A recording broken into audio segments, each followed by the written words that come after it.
Thank you.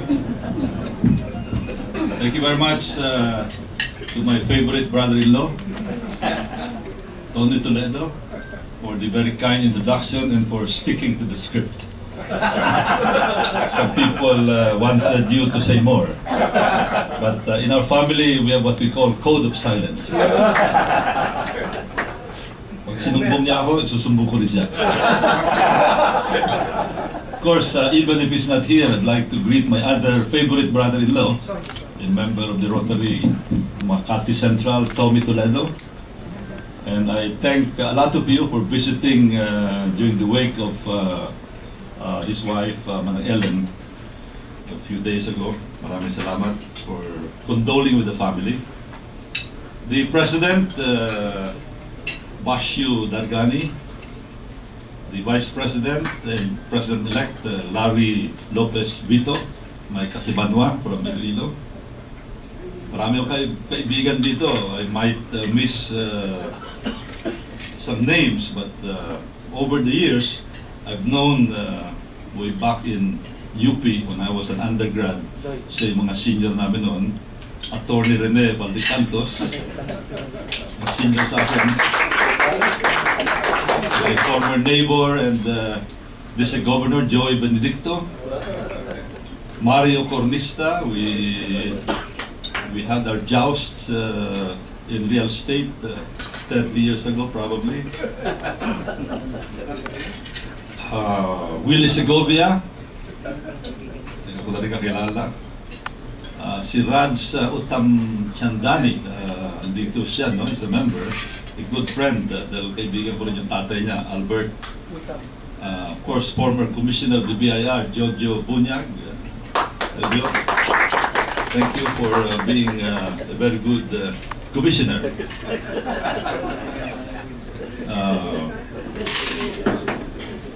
Mga iba pang mga nandito, of course, si Eugene Liu, mga kasama ko noong panahon ni late Joey Rupino. I miss Joey, a very good friend of mine. I think he was the one who introduced me to the Rotary Club of Makati Central. And I've been a speaker of this club, I think this is my third or fourth time. Of course, the moderator for today, my former colleague in the House of Representatives, a giant from Bicol,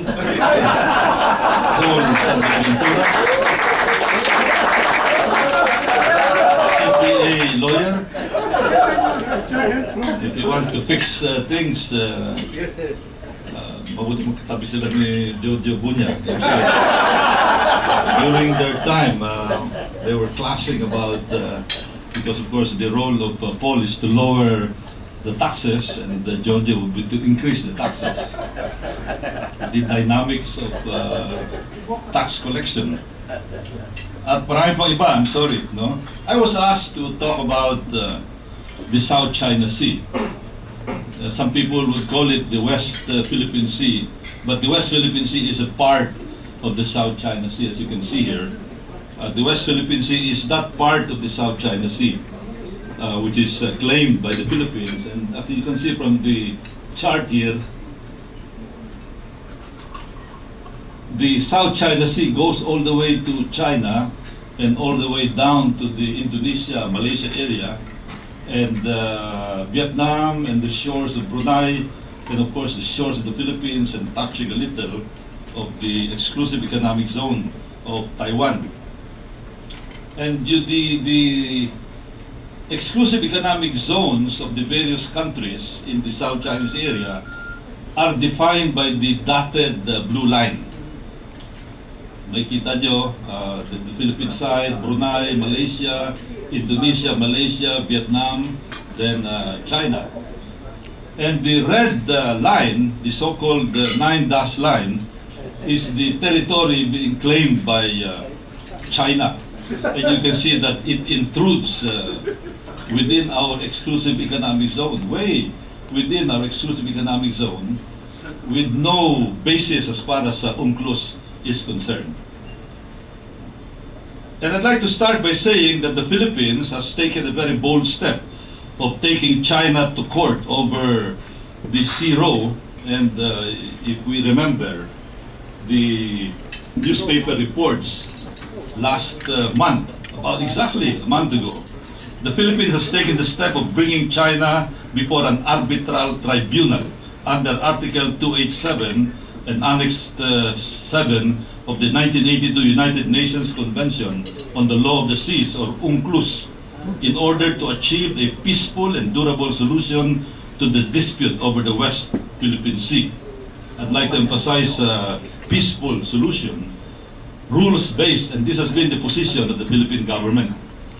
And according to Foreign Affairs Secretary Albert del Rosario, the legal track was made only after the Philippines exhausted almost all political and diplomatic avenues for a peaceful, negotiated settlement of the maritime dispute with China. And I'd like to jump. This is the official gazette containing the statement of the Secretary of Foreign Affairs of the UNCLOS arbitral proceedings against China on January 22, 2013. And I would like to also emphasize that this has been an advocacy of mine even during my early years in Congress, as early as my first term. And it goes back during my Navy days, because I was part of the Philippine team, the Navy group that carried troops and arms and supplies to the islands we were claiming in the South China, in the Spratlys, as early as in 1971, many years ago. And in the announcement, Secretary of Foreign Affairs del Rosario said that at around 1 o'clock that afternoon of January 22, the Chinese ambassador to the Philippines, His Excellency Ma Keqing, was summoned to the Department of Foreign Affairs and was handed a note verbal by the Assistant Secretary Teresa Lazaro. The note verbal contains a notification and statement of claim that challenges before the arbitral tribunal the validity of China's 9 dash lines, the one I showed you earlier, claim to almost the entire South China Sea, including the West Philippine Sea, and asking that China desist from unlawful activities that violate the sovereign rights and jurisdiction of the Philippines under the 1982 UNCLOS.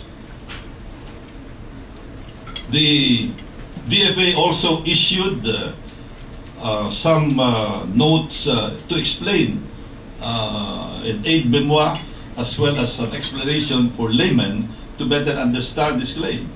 For example, number one, why are we bringing China to an arbitral tribunal?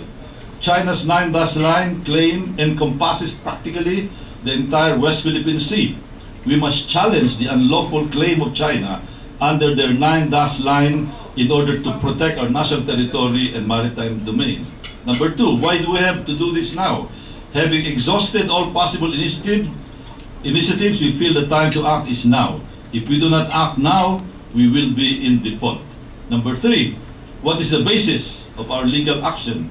The legal action is pursuant to the President's constitutional mandate to pursue the national interest and defend the Philippine territory and maritime domain. It also pursues the policy of a rules-based approach based on international law, especially UNCLOS, in resolving the disputes in the West Philippine Sea. And of course, as expected, China issued 2 days ago a statement that China is rejecting the UN arbitration on West Philippine Sea. China has rejected and returned yesterday the notification and statement of claim of the Philippine government to initiate arbitral proceedings, etc., etc. And sources said Chinese Ambassador Ma Keqing was at the Department of Foreign Affairs yesterday to meet with officials of the DFA Asia Pacific Affairs Desk and inform them that China was returning the note and accompanying notice on arbitration. And of course, but in spite of that, the position of the DFA is that it is on with UN arbitration. And I'd like to quote a blog by Harry Roque, a very distinguished lawyer, who said that China's snub is a lost opportunity to prove its claim to the West Philippine Sea. The Chinese Foreign Ministry, I'm quoting Attorney Harry Roque now, through Ambassador Ma informed Philippine diplomats that they were rejecting the notice to arbitrate. This means that China will now snub the arbitration and will not participate in the proceedings. This is truly unfortunate, according to Harry Roque. China has repeatedly maintained that it exercises undisputable sovereignty and rights in the waters within its 9 dash lines, and yet it has failed to explain the nature and the basis of its claims. The arbitration would have been the appropriate forum where it can regale the rest of the world with both its legal and factual basis for its claim to title to a greater portion of the West Philippine Sea. With this latest decision, the world is again left to wonder what, if any, China's legal basis is. The arbitration under Annex 7 of the UNCLOS will of course proceed, and that is the position of Attorney Roque, and that is the position also of the Department of Foreign Affairs. The Philippines has appointed a former president of the International Tribunal for the Law of the Sea, or UNCLOS, and still a sitting judge in the tribunal, Rodiger Wolfram, a German national, as its arbitrator for the proceedings. The Chinese snub now makes it incumbent upon the current president of the UNCLOS, Shunji Yanai, a Japanese national, to complete the 5-man tribunal. In other words, it can proceed without the participation of China. Thereafter, it is expected that the tribunal will sit as the lone judge of its own competence. It will have to determine whether the issues submitted by the Philippines, to wit, the legality of the 9 dash lines, the status of the waters outside of 12 nautical miles of the Panatag Shoal or Scarborough Shoal, and whether low tide elevations currently occupied by China in the disputed Spratlys group of islands form part of the continental shelf of the Philippines. I'd like to emphasize, the continental shelf of the Philippines is going to be a very crucial issue. China's snub, while regretful, has nonetheless made our task to resolve the West Philippines dispute somehow easier. As in all forms of litigation, an ex parte submission is always easier than a disputed proceeding, and I'm sure Attorney Villacantos will agree. Now, there's also a statement that the United Nations supports the peaceful settlement in the South China Sea row, as stated by the Department of Affairs, quoting the UN Secretary General Ban Ki-moon. Now, let me talk about the Spratlys so that we can now focus on what the legal and the legal international dispute is all about. The Spratly Islands, the Spratly is part of the South China Sea, as distinguished from Scarborough Shoal, from the Paracels. And perhaps I can go back to our original chart here.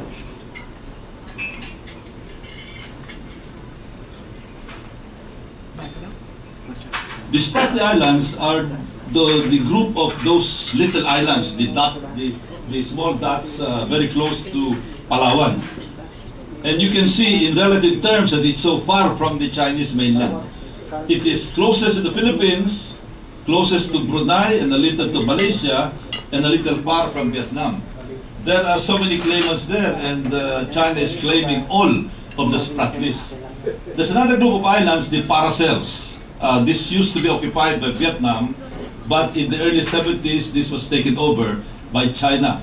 Then, of course, there's the Scarborough Shoal. You can see the Scarborough Shoal. It's off Manila Bay. So these are the three main groups, and the Mischief Reef is somewhere off Palawan also, about 130 nautical miles from Palawan, from the coastal Palawan, and about 800 nautical miles from the mainland of China.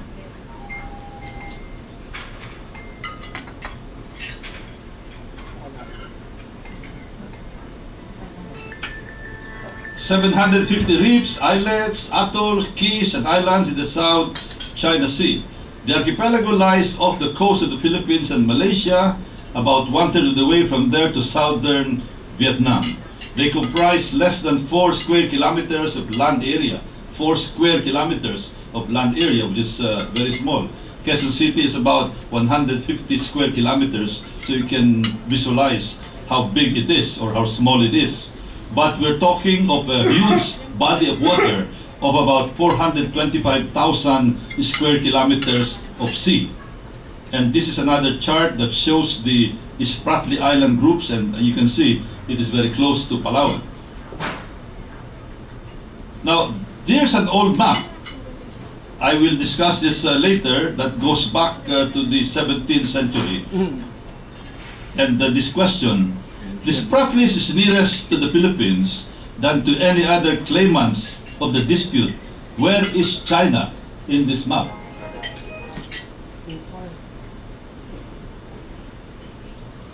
And here are the various flags to indicate the countries that are occupying the various islets, reefs, little islands in this Spratlys area. And you can see the maps of the Philippines there, the map of Vietnam with the single star, the map of China, which incidentally is claiming the entire Spratlys, the map of Brunei, and the map of Malaysia. And you can see that China is involved in so many disputes, not only in the South China Sea. It has a dispute with Japan with respect to the Diaoyu or the Senkaku. It has a dispute with Vietnam with respect to the paracels, and I'd like to tell you that this is a very emotional issue as far as the Vietnamese are concerned, because a lot of Vietnamese died there when China invaded, took over the paracels. And about 70 sailors of Vietnam died in an encounter in the Spratlys in the Johnson Reef area in 1984 or 1985. Now, the 9-dotted line has not only fascinated people but puzzled a lot of people, because the 9-dotted line has no coordinates. I think as laymen, we all know that if you're claiming something, you have to define the coordinates. But in that particular case, until now, since they announced this in 1947, they have not defined the coordinates. It's just a vague red dotted line it's like saying, oh, akin lahat yan. Basta't yung paligid na akin yan, without defining what exactly is the territory being claimed. Refers to the demarcation line used by the government of the People's Republic of China, which was originally a claim made by China during the time of the Kuomintang Republic in 1947. But when Mao Zedong took over China, they also assumed the claim as far as the 9-dotted line is concerned. And here is the history of the 9-dotted line. Has been used by China as the maximum extent of its claim.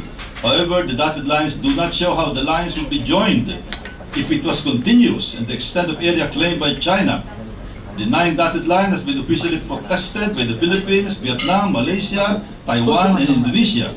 Immediately after China submitted to the UN a map including the 9-dotted lines territorial claim in the South China Sea on May 7, 2009, the Philippines lodged a diplomatic protest against China for claiming the whole of South China Sea illegally.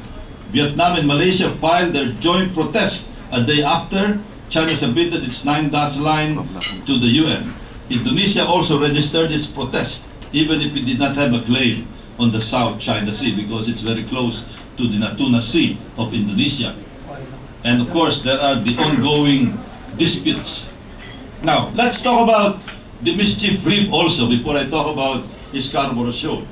The Mischief Reef land grab. This was a topic of my several privileged speeches during the 10th Congress. And Paul was there to witness these speeches. The Philippines once largely controlled this feature. Filipino fishermen used to fish at the reef.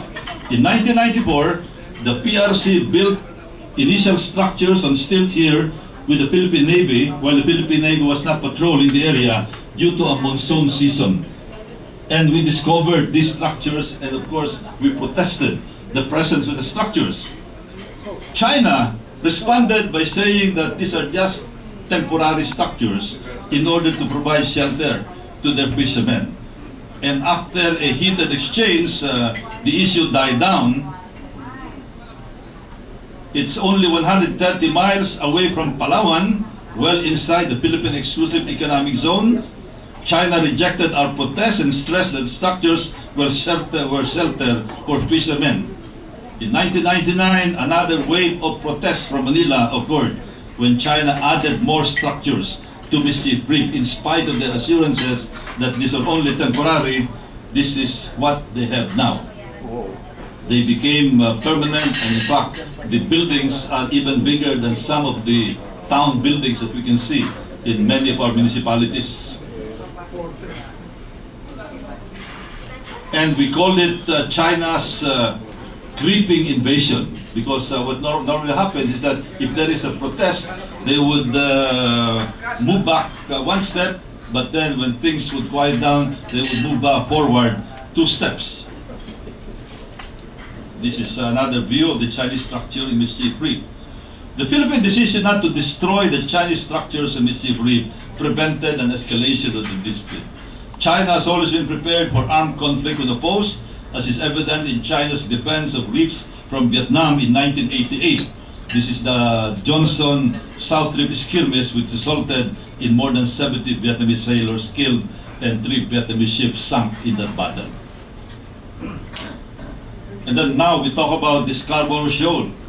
So when China asserts a 9-dash line claim, and I'm quoting an article about in Asia Times of Greater China, far from its mainland and close to the shore of some overmatched country like the Philippines, and repudiates any form of third-party mediation, the Chinese action is understandably attributed to some combination of arrogance, obtuseness, and appetite for aggression. By the way, we have students here from RTU, Rizal Technical University from Mandaluyong.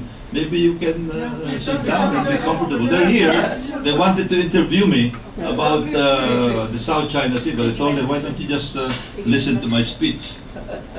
So they're not far from here. They're from Mandaluyong. Now, what is the Scarborough Shoal? This is a picture of the Scarborough Shoal, which technically we call Baho de Masinloc or Panatag. This may look small, but I'd like to describe that it is 55 kilometers around in an area of 150 square kilometers of a little bit of land and a lot of water. A lagoon with an area of 130 square kilometers. How big is that? That is bigger than 3 times Parañaque and almost as big as Quezon City. So you can imagine the potential of this area. If this is used as some kind of a naval base, it can accommodate, you can just visualize how many ships you can put inside Quezon City. That is how big this area is, and the potential for military and naval use. The Chinese have been claiming that the South China Sea is theirs because it is named after China. But I'd like to emphasize that it doesn't necessarily mean, no offense to our friends of India, the Indian Ocean is not owned by India. The English Channel is not owned by England. The Pasig River is not owned by Pasig. Manila Bay is not owned by Manila. The Japan Sea is not owned by Japan. And so many other oceans, they're not necessarily owned by what they're named after. And I'd like to cite a 1690 map that was retrieved from the archives. This was drawn by a map expert, Vincenzo Coronelli, an Italian. And you can see from this map that there is no reference to China during that time. There's a reference to India. We used to be called the East Indies during that time, but no reference to China. If China was already present during the time, then there will be a term called Mare de Chin, for example, but no such thing. And if we take a closer look, the Panakot, it used to be called Panakot, this is the triangular feature of the coast of Zambales, was already drawn as part of the map of the Philippines as early as 1690. And China was not protesting during that time. And when we crafted the baselines law of the Philippines, and I had the good fortune of being the chairman of the technical working group that crafted this, originally we wanted to consider both the Scarborough Shoal as well as this is what we call option 2. Option 4, defining the Scarborough Shoal as well as the Spratly Islands that we claim as part of our base points and therefore baselines will protrude from the mainland of the Philippines to those base points in Scarborough Shoal or Bajo de Masinloc as well as Spratlys.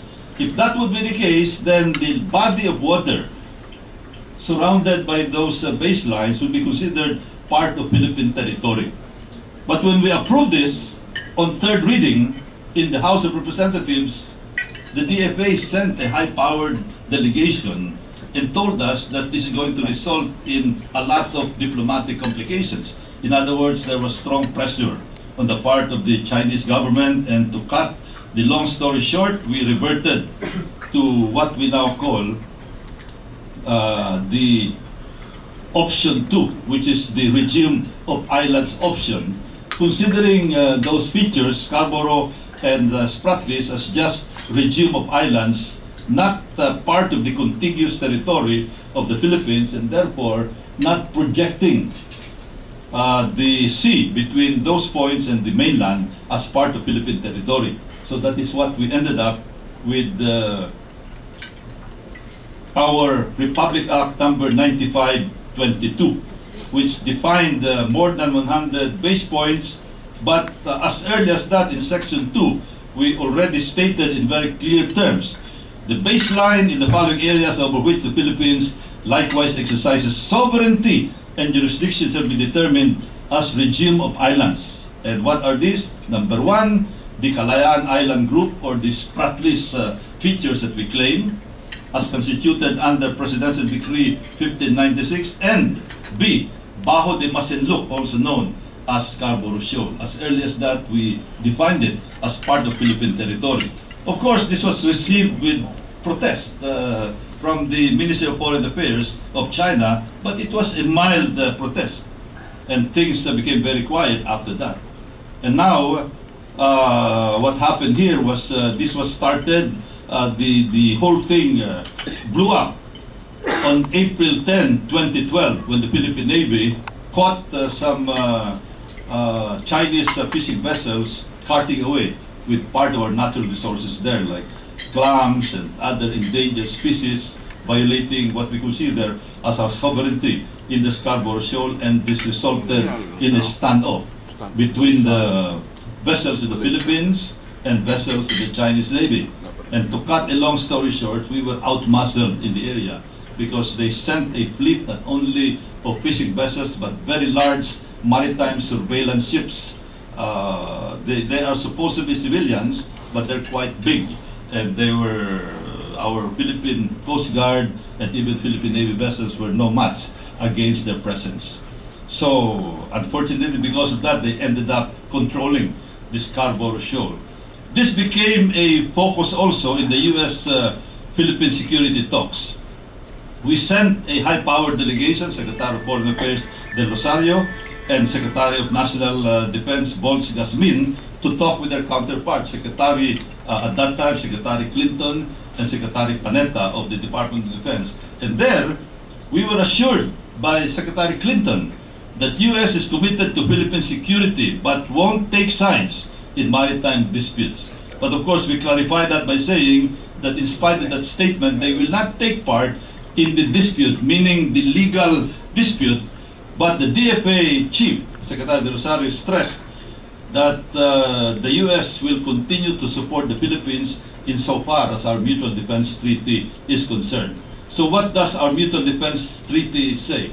It says, each party recognizes that an armed attack in the Pacific area on either of the parties will be dangerous to its own peace and safety. And in Article 5, it states, for purposes of Article 4, an armed attack on either of the parties is deemed to include an armed attack on the metropolitan territory of either of the parties. So this one is a little disputable because it is not clear whether the Scarborough Shoal or the islands in the Spratlys that we claim are considered part of our metropolitan territory as defined in the Mutual Defense Treaty. But the subsequent clauses are very clear. Or on the island territories under its jurisdiction in the Pacific Ocean. Pacific Ocean, some people think that the South China Sea is not part of the Pacific Ocean. It is. because the Pacific Ocean is comprised of several seas like the China Sea and the Celebes Sea and other seas, including